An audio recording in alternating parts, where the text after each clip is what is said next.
CBS Atlanta News presents Public Affairs on Peach. Well, it is that time of year again. Kids are back in school. Today on Public Affairs on Peach, we are going to touch on a few issues that parents may run into over the next 9 months. Good Sunday morning to you, everyone. I'm Brandon Rudat. Did you know that in this country, a student drops out of school every 26 seconds? If the dropout from this class of 2009 had graduated, the nation's economy would have benefited from nearly $335 billion in additional income over the course of their lifetimes. But what about here in Georgia? How is our dropout rate? Every year, enough students drop out to fill the Georgia Dome. And get this, the Dome seats more than 71,000 people. Well, those numbers illustrate the crisis that is in our hands right now. But there is a solution. Good teachers and mentors. Lisa Wilson, is with Communities in Schools, the nation's leading dropout prevention organization. Patty Flum is the executive director. Good morning to you both. Good morning. And thank you for being here. Those are some pretty gaudy numbers that we have there. When you think about, what is it, every 26 seconds a student is dropping out. Patty, why did you feel the need that this organization has come about, and do you really think there is a way to save kids from dropping out? We absolutely believe that there are more that we can do to help kids stay in school. We take a look at some of the non-instructional reasons that kids drop out. There's a lot of focus on effective teachers and are they good enough. But young people often bring so many other problems with them into that classroom. Family issues, health issues, all different kinds of things that we believe get in the way of those teachers having a chance to teach. And it really is, in our opinion, the role of the rest of the community to use the resources that are already there to help clear away those non-instructional obstacles so that teachers have a chance to teach. Some may say that, as you just mentioned, kids are walking into the classroom bringing issues that are going on at home into the classroom, and that's one of the reasons why a lot of people would say kids are dropping out is because there's no discipline going on at the home. A lot of parents don't even care about their child, even if they show up to school, or even care enough to call the school to make sure that their child is there, or even answer the phone if the school calls to say, hey, your child isn't here today. How can an organization even get in the way of that or even improve that situation?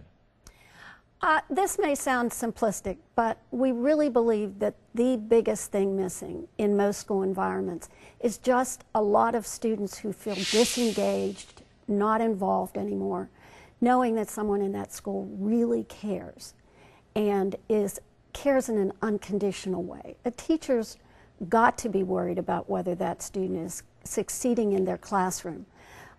But we try and put people in the schools who we've trained to go find those kids who are struggling, to get to know their parents, and get those kids to believe that these people really care, so they'll start to talk about all these other things that are getting in the way. All right, and one of the hands-on people we've got here is Lisa Wilson. You are working with these kids hands-on on a day-to-day basis.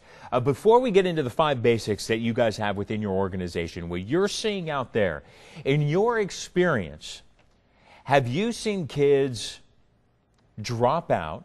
You've been able to have an impact on their life and bring them back to school and see success? Yes, I have. For example, on last year we had a student that had dropped out of school. He was in a gang, and he came to the West End Academy in Atlanta, and he is now getting ready to enroll into Gordon College in January. His father is back in his life. His mother is back in his life. As a matter of fact, he was one of my Choose Success students. All right. And we're hoping that there's more success stories like this going on out there. When you're talking about a student dropping out every 26 seconds, the number honestly just seems astronomical when you're talking about kids, when we can fill the Georgia Dome with students here just in Georgia dropping out at that rate. You've got 5 basics here. Number 1, we have a one-on-one relationship with a caring adult. That goes back to what I mentioned earlier, is that there's got to be somebody in every young person's life beyond their parents, if possible, who they know cares about them, knows them individually, and respects and values them. And number 2, we have here a safe place to learn and to grow. And Lisa, I'll ask you, a safe place to learn and grow is a reason why a kid may drop out is because they don't feel safe at school? Yes, there is. As a matter of fact, we start our morning off with morning motivation. And one of the specific things that we do that really get the kids warmed up to us and really loving the school is we have the Wall of Love, where every student, every teacher, every staff member, we go around and we hug each other. We don't do the dap thing, we don't do that hug. We love each other. Wow, that's kind of an interesting way of going around it, and certainly has proven to be effective. Yes.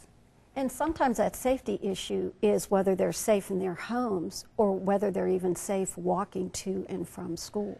All right, very good. And going on that point, before we go on to number 3 here, one would assume that yes, that there's probably a lot of dropouts in low-income neighborhoods, and where a lot of low-income kids go to school, and usually those are in crime-ridden neighborhoods. You also say number 3, a healthy start and a healthy future. We actually find that, particularly in the younger grades, we work with kids from elementary school on up through high school. And particularly in the early grades, there are students who have problems with asthma, all kinds of health issues. They may never have been to a dentist, all those kinds of things. And a lot of times, one of the big resources that we're asked to bring into schools is just basic health services, so kids can come to school every day and not miss school because they're sick. And moving on to number 4, and one that I like a lot too, a marketable skill to use upon graduation. And I wish they had more of this when I was going to school, and I think there are academies out there that really focus when you're in junior or senior in high school, craftsman stuff that you can also do. Is that what you're talking about here, a marketable skill to use when they graduate? Yes, we have to provide our students with some form of internship in their career interests. And at this time, we have many corporations and many community partners on board to offer our students internships. And lastly here, a chance to give back to peers and community. And I think of all of them, this is probably the most important, because I believe that if you feel a part of your community, you're going to give back more to your community, right? Is that the kind of philosophy here? It goes both ways. I agree. We've already said if you feel like you really belong in the community of your school, you're going to be more likely to attend. We think that one of the tragedies of poverty is frequently that people are getting a lot of help from other people, but they're not having the opportunity to give help.